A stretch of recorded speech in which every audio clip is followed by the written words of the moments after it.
Another one from Aramis Jones. Truth, appreciate the answer, no doubt. Absolutely, brother. So appreciate it, Aramis. Um, let's see. Hold on, we got Big Fan Breezy in the back. What's up, Breezy? Um, You're yo, I can't lie, man. These panel episodes been fire, man. Chill been cooking the chat all week. Shout to Chill. I see y'all had Mikal Bridges on the. Do you have Mikal Bridges top five small forwards this season? I don't have wing players or small forwards. All right, when you say wing player, you're not talking about small forward? Talking about wings. So we talking about like Giannis, KD, Tatum, Brandon Ingram, Paul George, Leonard, guys like that. All right, I mentioned my guy Mikal Bridges, of course, because he gets overlooked a lot when it comes to him being on a wing. But I don't like it because when he came into the league from the Suns, from college, he averaged 17 points per game, so he could have been an immediate scorer. But role wise, that wasn't significant for him to do in that situation. And on that same team, he was the best perimeter defender, and you can't negate the significance of his role when the Suns went to the finals, in my opinion. So he always had an important role for the as a wing, in my opinion. Right. Now, No, now, I said that to say that he also at one point of the season led the league in 3-pointers from the corner, which you would consider the wing, right? Is that considered the yes, wing, the corner? yes. Mm-hmm. So a lot of my argument with Leaf and other Nets fans is that he should not play the two guard. He should play the three. He should play the three. He should play the wing because he was strong doing what he did with the Suns, and that could translate to what he does on the Brooklyn Nets. So that's why I think he should play the three, and he's one of the best wings in the league. So if you don't got him at top five, where you fit him at? Is he at least top 10? Chip? I do think he's top 10, but I want to put him at the 2 because he remind me of a bigger version of Eddie Jones. That's what he remind me of when I watch him. So that the defensive side of the ball is the separator with a lot of other wings when it comes to him. So that's why I think he's a top 10 wing. But with that being said, I didn't realize that he could score like that until he got over to Brooklyn. But I understood it considering the crew he was on. He was on the crew with Chris Paul. He was on the crew with Devin Booker.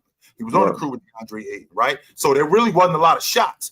And he still managed to be like 16 a night, 16, 17 a night with them dudes, right? He still managed to do that. So with him managing to do that on that crew, when he gets to Brooklyn, I think he could be a 22 to 25 a game guy, plus the defense. And if Brooklyn can make a push to be a top 6, to be a playoff team, I think we're having a completely different conversation. But I'm more than likely like him at the 2. I like how he comes off screens. I like how he can knock down open shots, like not just from the corner. He's got a really good mid-range game.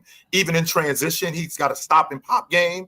Him being a defender, that makes him more versatile at the 2 because he could defend the 2 and the 3 on the wing. So I like him at the 2 because you got so many more. I think you got so many more options with him playing the 2 as opposed to the 3. Because if he playing the 3, then that's just the end of it.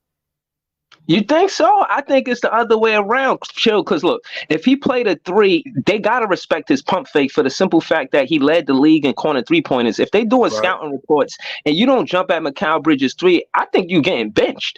You know what I'm saying? He's been real efficient, and even when you see him in the FIBA games, he wasn't in a situation where he started. He impacted the game behind Anthony Edwards, behind Austin Reeves. And speaking of the 2 guard, it's no way that, in my opinion, that you got Austin Reeves in front of Mikal Bridges as a starting 2 guard. Mikal Bridges is a better 2 guard. If we keeping it 2 guard, Mikal Bridges is a better 2 guard than Austin Reeves. And I do think that. I do think that Mikal Bridges is better than him at the 2 guard spot. I do think that. So you agree that Mikal Bridges could have started over Austin Reeves in the FIBA tournament? I think that they was looking at Austin Reeves' game in terms of his ability to shoot off the basketball. They was looking at that more than they was looking at Austin Reeves, more than they was looking at Mikal Bridges and how he fit. But it was obvious that it didn't work because you saw what happened when they were, for example, they was playing against Lithuania. Austin Reeves getting switched on to those bigger guards. That wasn't happening with Mikal Bridges. That's why I feel like with him at the 2, when you get bigger guards, he's more versatile. Even when he plays the 3, he can do that too. That's not a problem. And with him playing the 3, with him playing the 2, I feel like you could run more stuff for him. I feel like you could get him involved in more action with him running the 2, as opposed to him playing a small forward. Because him playing a small forward, I think you're looking for him to be involved more in transition than you are in the one-on-one and in the half court. In the half court, I think you can run a lot more curls. I think you can run a lot more pin downs, things like that for him. Just action with him on the wing as opposed to the 3. Because I think you can get a lot more mismatches.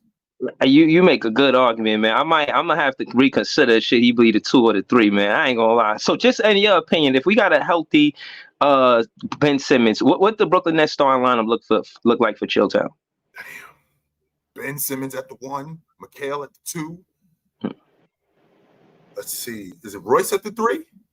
Maybe it could be Cam Johnson though. Okay, Cam Johnson at the 3, Royce at the 4, and Claxton at the 5. I like that squad, B. Okay. I like that 5, B. I do. I like that 5. And I was a big Ben Simmons guy last season, and the reason why I was a big Ben Simmons guy the year before last, because I felt like there was an upside, but I was on the way out because I felt like we had gotten what we had gotten, and I hadn't seen much improvement. This season, when we're talking about before he left Philadelphia, we're talking about an all-league guard, we're talking about an all-league defender who was 16 and 7, something like that. So with that being said, him being 16 and 7 with another all-league defensive guard who could speed the game up. With Nick Claxton, you'll be one of the best. So you got Simmons at the 1, Bridges at the 2, Cam Johnson at the 3, Royce at the 4, Nick Claxton at the 5. At the very least, Big Ox, we got one of the 5 best defensive teams in the game. That's ass. So that's weak as hell. Now I see, and I see why you saying that. The reason why I see why you saying that is because you're thinking about floor spacing and you're thinking about offense. I'm thinking about the fact that the Miami Heat had one of the worst offenses in the league last year. Tell everybody, Big Ox, where they finished that the last 2 seasons. I mean, yeah, they was in the NBA Finals last year. And the year before that, they was in Game 7 of the Eastern Conference Championship. So, wait, then Woody not starting? I mean, he's not a sure thing. You know what I'm saying? Dinwiddie, he played understellar in those last 28 games, so I'm not confident that he's going to start. I think he gets minutes, but I really want to see him run that second unit with Lonnie Walker, to be honest. But not to be long-winded, Chill, I wanted to ask you, do you think, and this is my last question, do you think that Dr. J was a 2 guard or a wing player? Doc was a 3. He played the small forward, yeah. He definitely played the small forward. Doc had a really good mid-range game. Like, a lot of people don't give Doc enough credit for his ability to shoot the mid-range, but he was definitely a 3 man more than he was a 2. No, I see his mid-range. It's elite. Yo, shout out to you, Chill, and Big Ox, man. Y'all know I love the show, man. Word. Absolutely, Big Ox. Absolutely, Big Breezy. No doubt. All right, Breezy.